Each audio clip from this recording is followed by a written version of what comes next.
Olá, o meu nome é Ana Cunha e sou estudante de doutoramento no Departamento de Geologia da Universidade de Lisboa.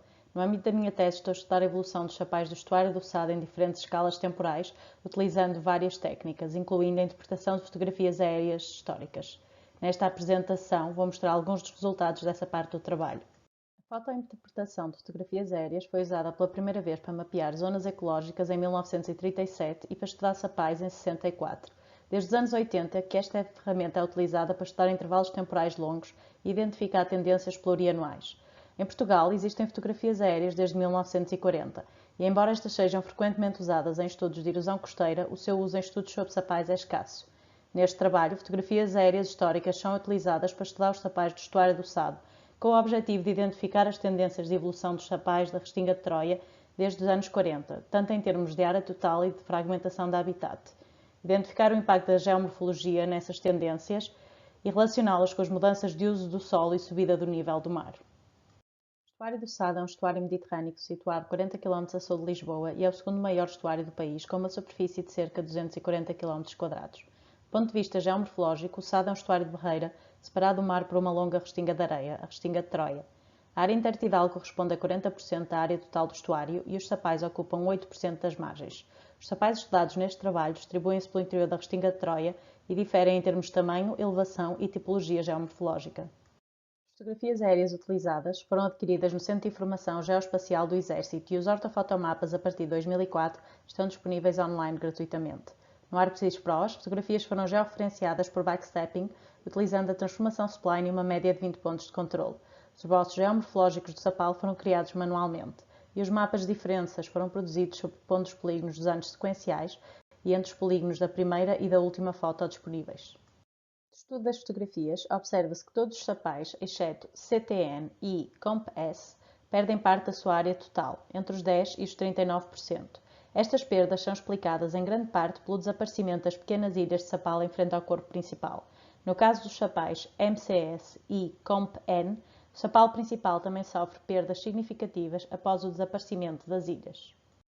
Um dos aspectos relacionados com a geomorfologia que mais impacta a evolução do sapal é o seu nível de proteção. Os sapais em baías, tais como a Caldeira de Troia, estão mais protegidos dos efeitos das ondas, evitando a erosão e a perda de sedimentos.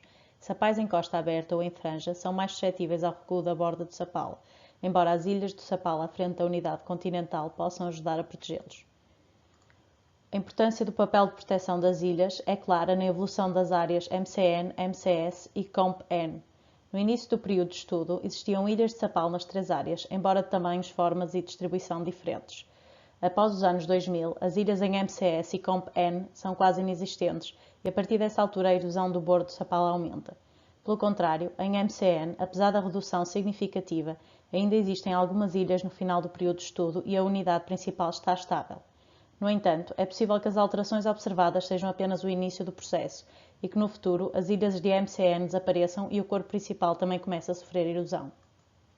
Em muitas áreas, a migração dos sapais para o interior é limitada por construções humanas. No caso destes sapais, a inclinação das dunas circundantes é o maior obstáculo para a expansão do sapal. Ao redor de CTN e CTS, as dunas são suaves e o espaço livre entre o sapal e a cobertura arbórea é colonizado lentamente ao longo dos anos. Já em MCS e COMP-N, as dunas são muito acentuadas e os limites internos são quase estáveis durante todo o período. Embora a existência de espaço disponível seja essencial, o sapal só se expande se estiver dentro do limite de marés apropriados. É aqui que as mudanças do nível do mar entram em jogo. A importância do nível de maré é ilustrada pela evolução dos sapais de Caldeira de Troia.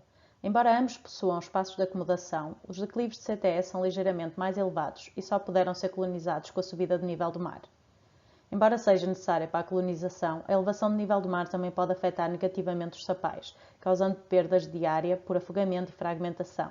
Essas perdas só são evitáveis se a expansão vertical do sapal estiver em equilíbrio com a subida do nível do mar, o que sabemos, a partir de um trabalho paralelo sobre as taxas de sedimentação, que não é o caso.